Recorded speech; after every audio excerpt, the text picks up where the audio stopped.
प्रश्न विचारतात. काय म्हणतात? इथे चांगदेव राऊळ आहेत का? स्वामीच काय म्हणतात? चांगदेव राऊळ पांगदेव राऊळ इथं कोणी नाही. बाबाने त्याच्यावर सुंदर लिखाण केलं, मी तो वाच. देवा, माझ्या देवाच्या नावाचा तुला तोडमोड करण्याचा काय अधिकार आहे? ज्या नावाला आमचा उद्धार होणार आहे त्या नावाला तू चांगदेव पांगदेव का म्हणतोस? भांडताय देवासोबत. त्या नामाचा आम्हाला प्रचंड आदर आहे, त्या नामाला असं नको बोलतो. नामाचा जो नामी आहे ना, मी बऱ्याच ठिकाणी कीर्तनात सांगत असतो.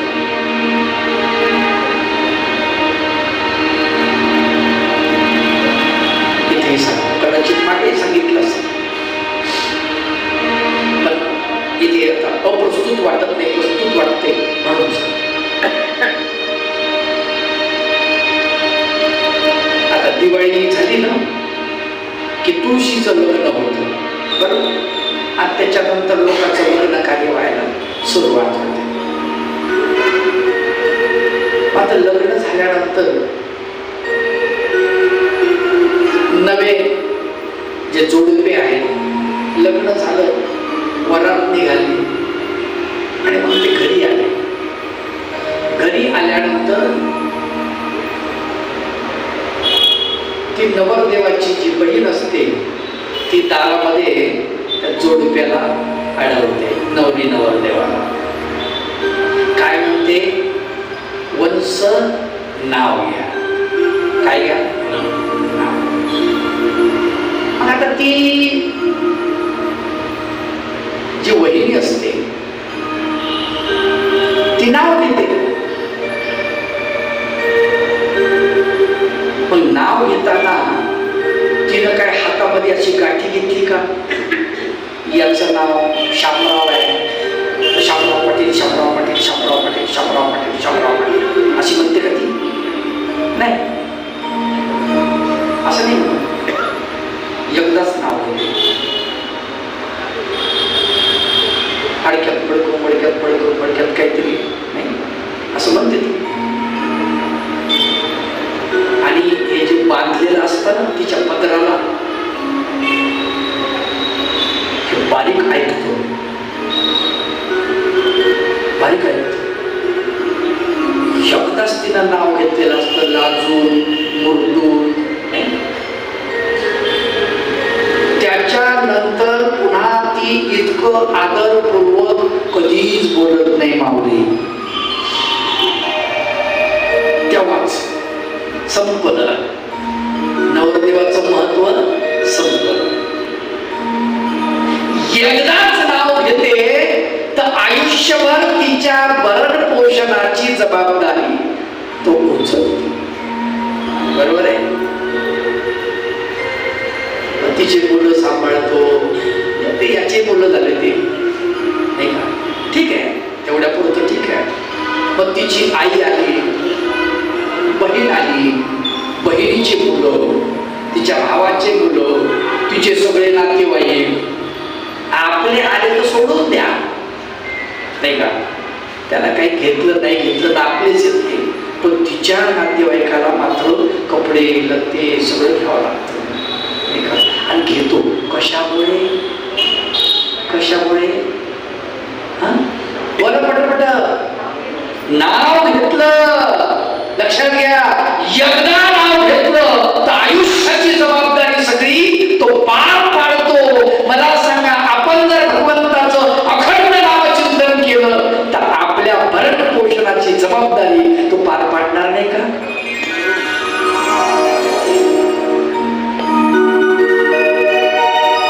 संत फार सुंदर वर्णन करतात. नाम घेता तुझे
चिंतनानं काय होतं कालच सांगितलं. परमेश्वराची प्रवृत्तीमध्ये सुद्धा बदल होऊ शकतो हे भगवंताने स्पष्ट सांगितलेलं आहे. पण देवाची इच्छा ती सुद्धा बदलते नामस्मरणाने. एक तर गीता पठन, गीता पारायण अथवा नामस्मरण. लक्षात घ्या, फार महत्वाची गोष्ट आहे. हेच तर केलं ना भगवान गोपाल कृष्णाच्या माता पित्याने, हेच तर केलं. उपकराणी नाही का, त्रेतायुगातली घटना आहे.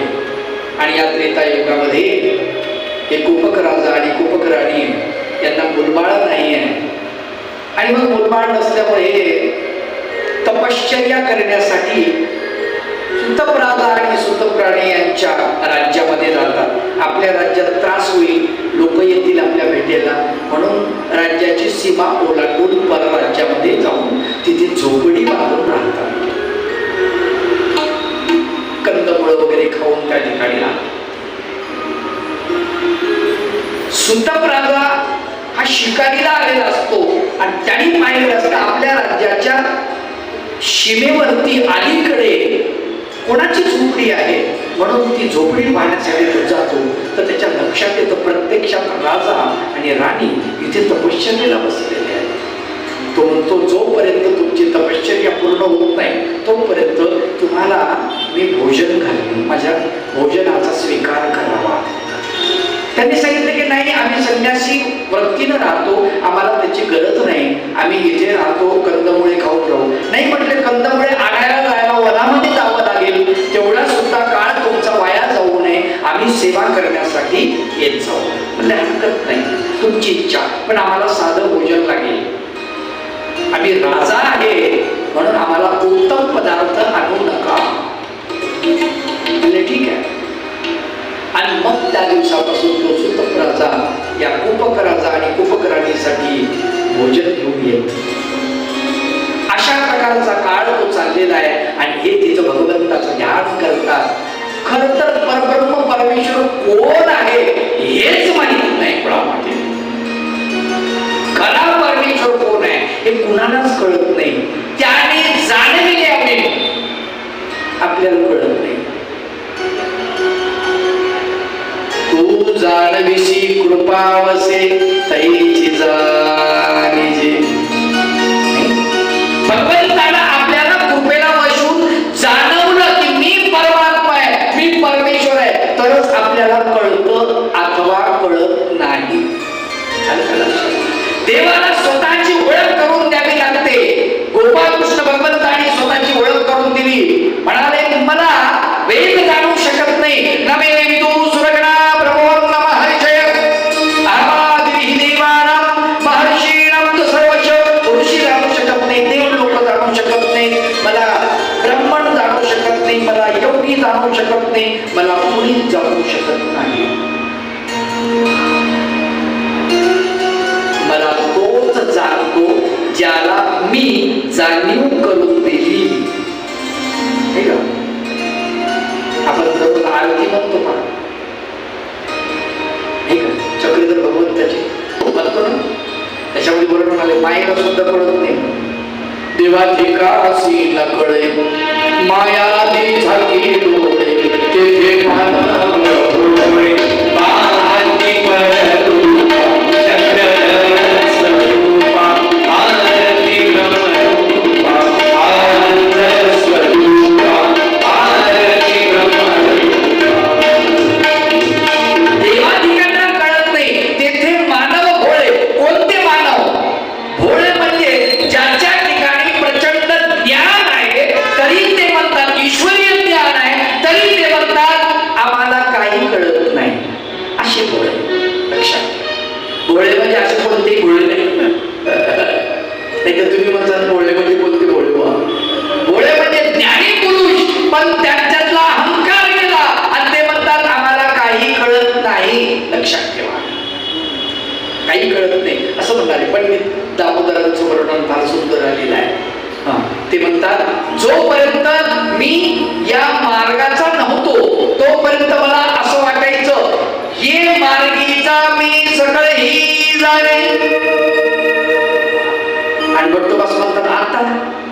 म्हणजे आता थोडंफार कळायला लागलं, पण आता जसं जसं कळायला लागलं तसं तसं मला समजायला लागलं, ये मार्गीचा मी काहीच नेणे, म्हणजे काहीच कळत नाही मला. मग आचार्य म्हणतात आताच खरं तुम्हाला कळत आहे काय. आणि गंमत असते, पहा तुम्ही, ज्ञानी माणूस ढिंडोरा पिटवत नाही, मला कळतो मला कळतो मला कळतो. आणि जे ढिंडोरा पिटवणारे असतात ना ते ज्ञानी नसतात, यथा माहीम पट्टो. बरोबर आहे. हातात मशाल घेतली, पायात तोडे बांधले गवताचे, म्हणले एवढे सगळे जे पृथ्वीवरचे विद्वान आहेत हे माझ्या पायातल्या तोड्यासारखे आहेत म्हणले. लागले फिरायला. आणि दिवसा मशाल कशासाठी, तर म्हणले तो पृथ्वीवर तो सूर्य आहे, वरी सूर्य आकाशात आणि पृथ्वीवरचा मी सूर्य आहे. रात्री तो सूर्य प्रकाश देऊ शकत नाही पृथ्वीला, पण मी मात्र माझ्या ज्ञानाच्या प्रकाशाने या पृथ्वीला उजळून काढू शकतो. होते का खरंच ज्ञान? नाही. गंमत आहे. ज्याला खरंच कळतं तो म्हणतो मला काहीच कळत नाही. काहीच कळत.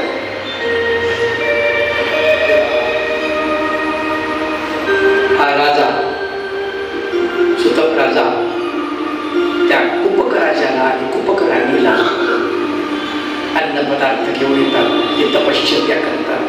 पण एक सांगतो की तपश्चर्या फळाला लागते.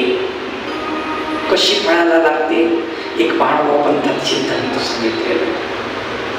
ते म्हणले तुम्ही जर समजा निर्हेतुकपणे अन्नदान करत राहिला, निर्हेतुकपणे फक्त छंद म्हणून लोकांना जीव घालणे, असं जर तुम्ही अन्नदान करत राहिलात, 1,00,000 लोकांना तुम्ही जर जेवू घातलं तर तुमच्यासाठी प्रत्यक्षात परमेश्वराला तुमच्याकडे जेवायला यावं लागतं.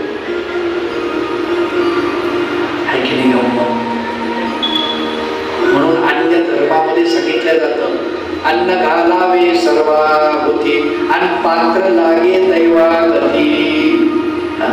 सर्वाभूती अन्न घालावं. कोण कसं पात्र, केसानं पात्र कुठल्या रूपात काय आलं असेल माहित नाही, निर्हेतुक घाला. कळलं का? पण ज्याला आता ज्ञान झालं त्याने या भानगडीत पडू नका. हात जोडून विनंती तुम्हाला, त्यांनी कशाच्या भानगडीत पडा, आता त्यानं निघायच्या भानगडीत पडा. त्याने आता अन्नदानाच्या भानगडीत पडू नको. का? कारण तुमचा कोठा पूर्ण झाला, तुम्हाला देवानं ज्ञान दिलं, ज्याच्यासाठी अट्टहास केला होता ते पूर्ण झालं ना. यासाठी केला होता अट्टहास, दिस शेवटचा गोड व्हावा. मग शेवटचा दिवस जवळ आला पाहिजे, तुम्हाला ज्ञान झाले, तुम्ही निघा. चलो. प्रत्येक गोष्ट माणसाला सुचवते, लक्षात ठेवा, प्रत्येक गोष्ट सुचवते. माहीम भट्टाला ढेकळाला सुचवलं. सामान्य ढेकळ पाणी टाकलं, उडबीर भरून गेला ढेकळ, आणि ढेकळ गुरु झाला माहीम भट्टाचा. लक्षात. कबीर दासानं झाडाचं पान खाली पडलं आणि त्यांना कळलं असंच हे पान या पृथ्वी तलावर गळून पडेल.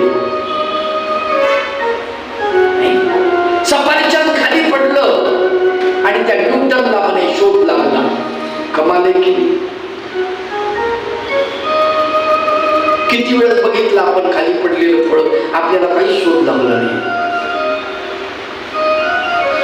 प्रत्येकाची एक खासियत असते हो, गंमत असते. आलं का लक्षात? बघा गीता ज्ञान अर्जुनालाच का सांगितलं? गीता ज्ञानासाठी खरं तर युधिष्ठिर आयता आहे, बरोबर आहे? त्याला सांगायला पाहिजे की नाही, पण त्याला नाही सांगितलं. का बा? कारण गीता ज्ञानासाठी आयता माणूस लागत नाही, त्याच्यात आयता धर्म आहे. कसा आहे?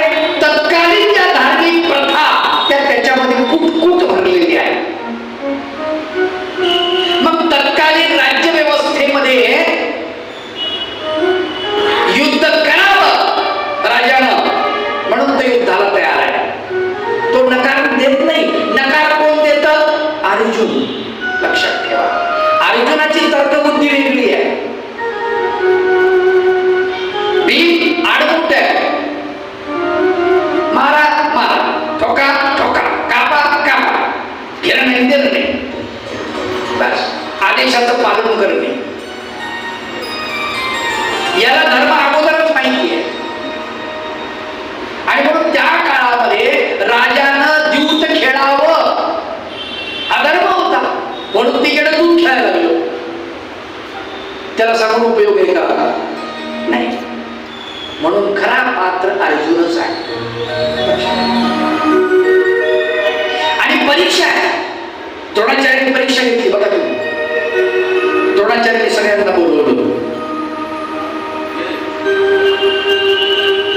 आणि लक्षवेध करायचं आहे. झाडावरती, आंब्याच्या झाडावरती कापडाचा पोपट करून बसवलाय आणि सांगितलं की या पोपटाचा डोळा उडवायचा आहे. एका एकाला बोलवलेला आहे. समोर असा धनुष्यबाण ठेवलाय, स्टूल असा उंच लाकडाचा कपडा त्याच्यावरती. युधिष्ठिराला बोलवलं. द्रोणाचार्यांनी युधिष्ठिरा इकडे उचल धनुष्य, लाव बाण, ओढ प्रत्यंच्या, काय दिसतं पुढं? युधिष्ठिराने सांगितलं अवघे ठाई ब्रह्म नटले असे. काय म्हणजे सगळ्या ठिकाणी ब्रह्म नटलेलं आहे. ठेव खाली धनुष्य. इथं का प्रवचन द्यायला बोलवलं तुला? अवघे ठाई ब्रह्म.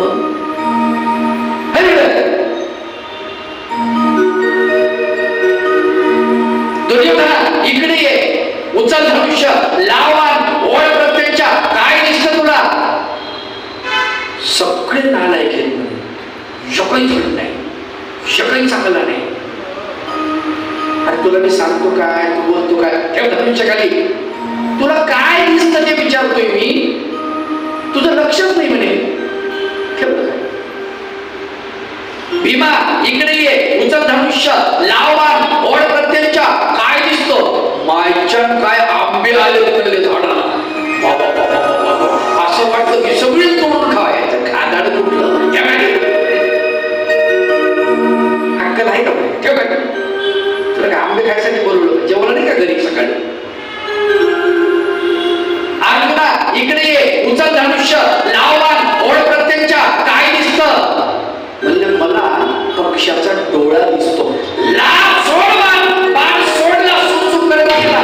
त्या कापडाचा बनवलेला पक्षी त्याच्या डोळ्यात जाऊन योग्य माणूस आहे. लक्षात ठेवा, योग्य ज्ञान सुद्धा योग्य माणसाला. पण कधी कधी गंमत होते माय बापू.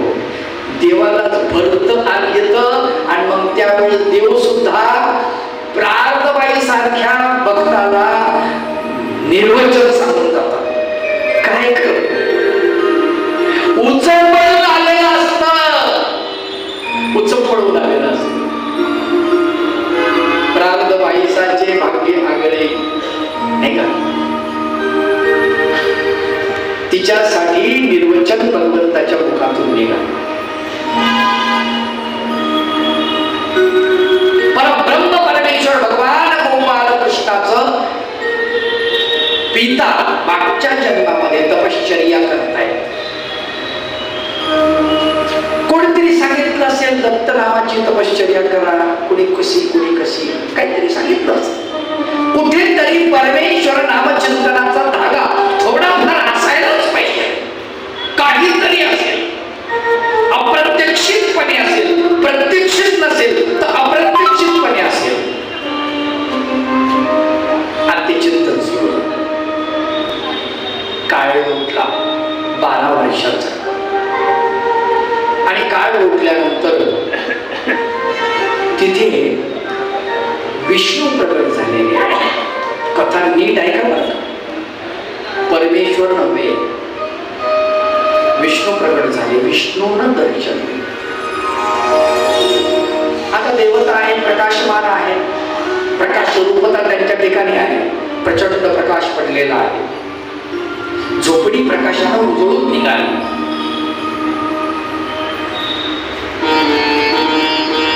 उपकराचा आणि उपकरांनी हे प्रसन्न झाले. म्हणजे महाराज तुम्ही दर्शन दिलं, चांगलं झालं. आता आमच्या कुठे तुम्ही जन्माला यावं. म्हणजे हरकत नाही, द्वापारीच्या 4थ्या चरणामध्ये आम्ही तुमच्या कुठे जन्माला येऊ. वचन कुणी दिलेलं आहे? विष्णूनं. कुणाला दिलेलं आहे? उपकराचा उपकराणीला. इकडे म्हणजे दिवस मावळतीचा वेळ आहे तो. सुतपराजा यांची शिदोरी घेऊन आलेला आहे पती पत्नीचे. आणि त्याने ते प्रकाश बघितला प्रचंड प्रमाणातला. म्हणला बाप एवढा लख प्रकाश. झोपडीत पाऊल टाकता क्षणी समोर दर्शन झालं विष्णूचं. आम्हालाही मुलबाळ नाही, आम्हाला काहीतरी द्या. ते म्हणले आता एक ठरलं, यांच्याकडे आम्ही जन्माला येणार, तुमच्याकडे सांभाळ. सगळं ठरलं. पण केव्हा?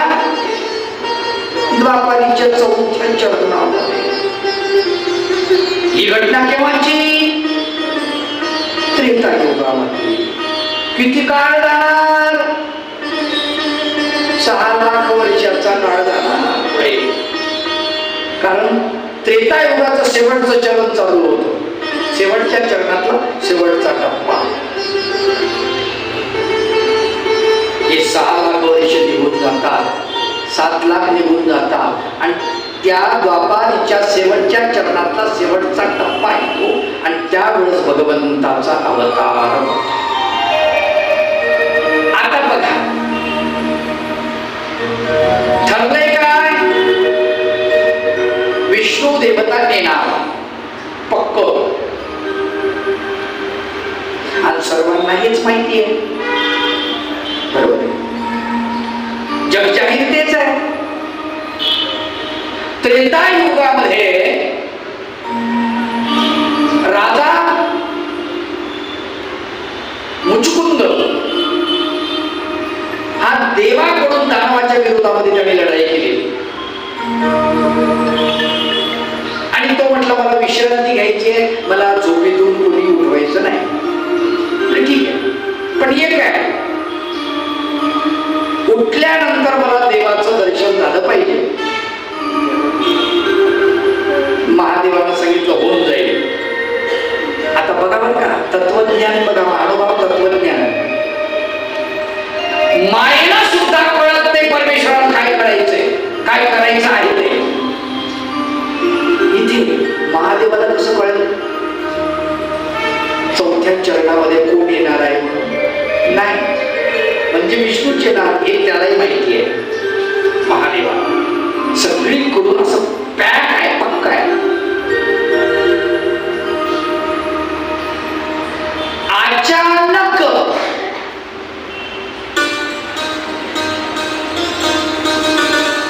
परब्रह्म परमेश्वराने मायेला आदेश दिलेला, आम्हाला जायचंय देवा. आता तो तुम्हाला जायचंय तर तयारी करावी लागते, सोपं काम नाही ना बाप्पा. आपली भाषा, परमेश्वराला जिथे अवतार धारण करायचंय तिथे सोपं काम आहे का? मायेला लय मोठी तयारी करावी लागते. प्रपंच धुमसून टाका, अमुक करा, टमक. ठीक आहे, सेकंदात ती करते. तो भाग निराळा, तिचं सामर्थ्य प्रचंड आहे, नाही बरोबर आहे. पण तरी सुद्धा सगळं तिला करावं लागतं. मग आता आयत्या वेळेला योग्य गर्भ कुठून आणणार? शुद्ध गर्भ पाहिजे, शुद्ध बीज पाहिजे, आचरण शुद्ध असायला पाहिजे. सगळी तयारी विष्णूसाठी झालेली आहे. आणि अचानकपणे भगवंताने एंट्री केली मधामध्ये. अरे हटो पीछे, अभी जाना है. जी महाराज, आपकी मर्जी. मानव म्हणतात, काही लोक म्हणतात गरुडावर बैसून झडकरीत यावे म्हणू नये बा. मी मला का म्हणू नये? इतके दिवस आमचे लोक पूर्वज म्हणत होते, ते काय येडे होते का? त्यांना कळत नव्हतं का? ते तर आरतीच्या भागात आरती होती त्यांची आणि ते म्हणायचे. आता काय म्हणू नये बा? नाही, गरुड म्हणले विष्णूचं वाहन आहे आणि मग भगवान गोपाल कृष्ण गरुडावर बसून कसे काय येतील? म्हणलं एक सांग, तुम्ही अधिकारी आहात, एखाद्या ऑफिस ऑफिसमध्ये आणि तुमच्यावरती तुमचा बॉस आहे, मोठा साहेब, आणि मोठ्या साहेबाला कुठंतरी अचानक दौरा आला आणि तुमची गाडी बाहेर उभी आहे आणि तुम्हाला जर म्हणलं हे चाबी आपल्याला मला जायचंय, तुम्ही काय म्हणसाल? नाही हो साहेब, माझी गाडी कसं काय नेता तुम्ही? म्हणसाल नाही, काय म्हणसाल? तुमच्या उपयोगाला जाते, चांगली गोष्ट आहे. मला असं विष्णूचं वाहन भगवंतानं मागून आणलं तर तुम्हाला काय बिघडले का? देवतेचं वाहन देव वापरू शकत नाही का? देवाची सत्ता नाही का देवतेवर? देवतेचं जे आहे ते देवाचं नाही का? भगवंताचं नाही का? काहीच अडचण नाही, फक्त आम्हाला कळलं पाहिजे. मग इथे मोठा चमत्कार झाला. म्हणून परब्रह्म परमेश्वराने जेव्हा देवकीच्या पोटी अवतार धारण केला तेव्हा विष्णूच्याच रूपात अगोदर दर्शन दिलेलं आहे. ठरलं विष्णू देवता येणार, पण विष्णू देवता येऊ शकली नाही का? परमेश्वराला यायचं होतं म्हणून ती मागे सरकली आणि परमेश्वर पुढे आले. असा तो संदर्भ येतो आणि तिथे भगवंताचा अवतार. आपण पुढील कथा शेवट करूया, आता आपला वेळ झालेला आहे. आणि म्हणून ही कथा इथेच आपण थांबवू.